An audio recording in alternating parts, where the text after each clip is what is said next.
Am I supposed to like Dune? Hello, friends! It's been a very long time. Which is my own fault.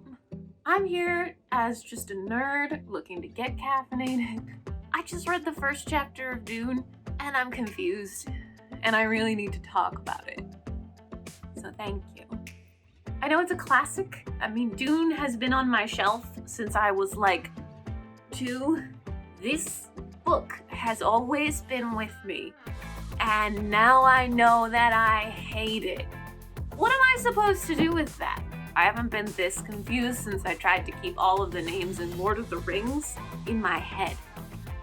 Why are there so many vowels? What about the letter A? Was he paid by the letter A? Not even the word, just that one letter. How many times he could sneak that in? I've been carrying this sucker around in my daily life like an optimist, because they've recently announced that they're about to make a new movie of Dune that might not be terrible this time, which would be pretty cool. Like reading this first chapter, it's had some ups and downs already. I mean, I am there for Zendaya in anything she does, and I forced myself through Euphoria because sometimes you need to watch things that are hard because they're hard. But damn, did that play with my emotions. Oof, Euphoria.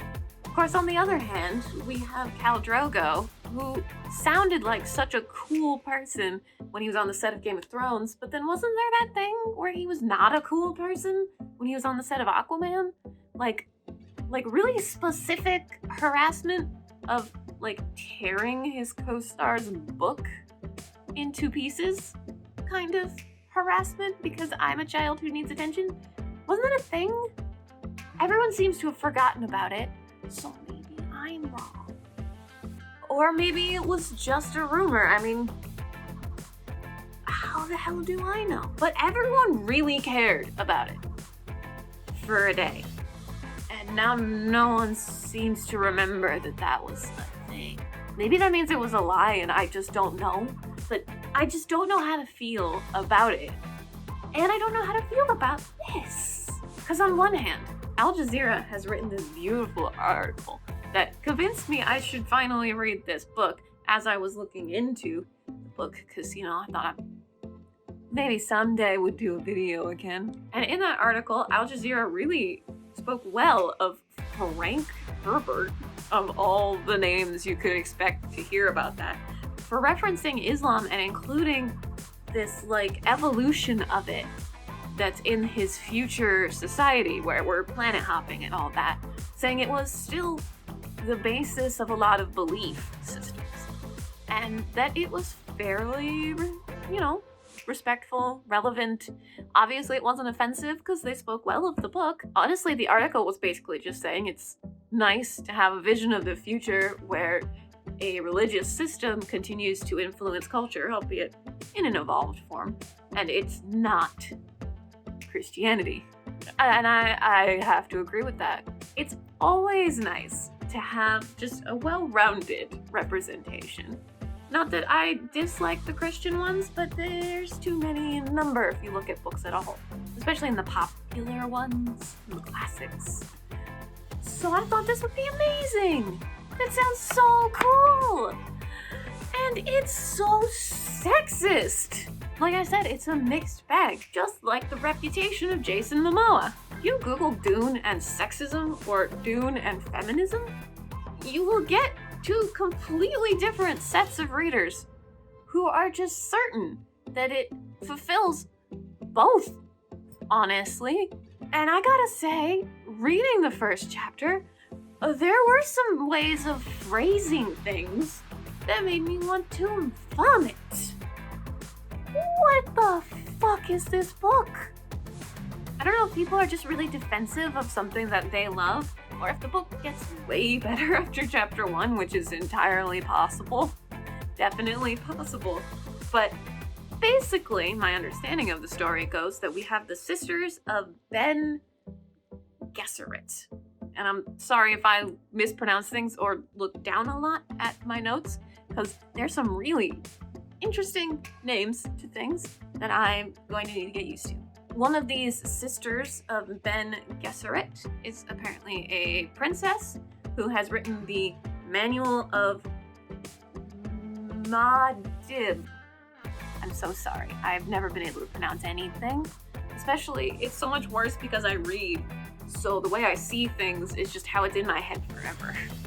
I can't spell, I can't pronounce, but I know what I'm talking about, so Madib seems to be this person who is the Kwisatz Haderach,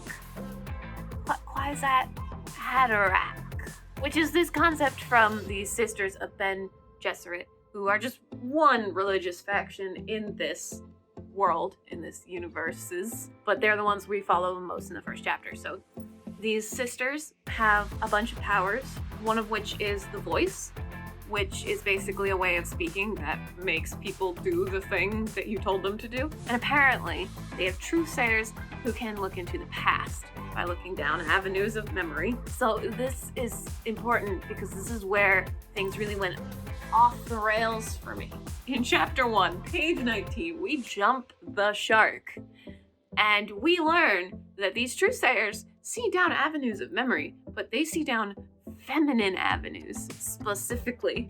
And there are places, hang on, I have to quote this correctly. Yet, there is a place no truthsayer can see. We are repelled by it, terrorized. It is said a man will come one day and find in the gift of the drug his inward eye. He will look where we cannot, into both feminine and masculine pasts. We look down so many avenues of the past, but only feminine avenues. Dune! Why? Why? We are repelled by it. We are terrorized by those masculine avenues within the past. Kill me now. Just kill me now. And that doesn't even get into the time that this same old wise lady talked about how the sisters apparently have been orchestrating some breeding programs throughout history. They are breeding people to try and separate or create humans.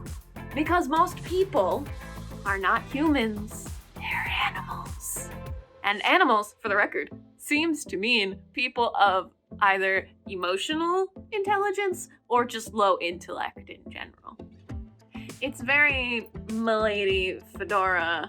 This is not James Charles's sisterhood. This is Ayn Rand's. Because while most people of the human race are people, they're not humans. Because you need a high intellect to, how did they put it? Lift you out of your flesh world.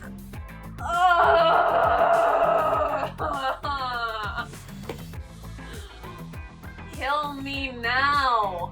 So our main character is a 15-year-old boy named Paul. And poor little Polly is being told all these things by some old lady who almost murdered him because she basically puts him in a lot of pain and says, if you move or significantly react, then I'll kill you.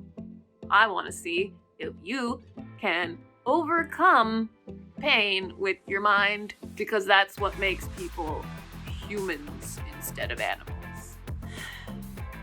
I gotta tell you, as a type 1 diabetic who gives herself needle injections, I don't consider myself superior to the rest of you. So I don't know why this old lady can get away with it. So in summary, I guess I have no idea what to think of this book. On one hand, we've got a great representation of Islam and Islamic influences, and on the other hand, we have breeding programs run by a religion that admit they're okay with incest, because it will select for very specific traits very well. And all of this is before we even reach Dune, the desert planet, aka Arrakis, where we are going to be mining spice, which I've come to understand is very valuable and possibly a drug.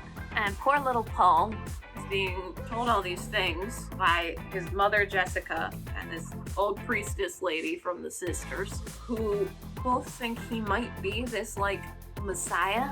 And I can't even begin to get into, in this video, my confusion on classical sci-fi and fantasy, on including specific, really awesome, should be OP powers for females. But then the book is about the one guy who can also do it, and how he's like the chosen one, who's better than everyone and is the only one who can do a specific thing that will like save the world. Because it's weirdly prevalent how many plot lines do this, and at some point I'm gonna talk about it, but I need to organize my thoughts, and this isn't quite, I've only read chapter 1 of this book, so this isn't quite the right place yet, but fans of Robert Jordan, Wheel of Time, I'm sorry, but I'm coming for you. Prepare your angry internet comments now. So anyway, I think this is my newest love to hate read. I mean, it's been on my bookshelf for so long. This is my father's copy. It is an inheritance, and I do feel like I should read it. And I don't want what I say about the book to reflect on the upcoming movie necessarily, because I mean, they may just call it Dune and do entirely their own thing, and hopefully these bits will be left out, but look forward to more videos about how confusing this book is, because I have questions. Okay, that's it. Get out of my face. Maybe tell somebody a story today. Bye.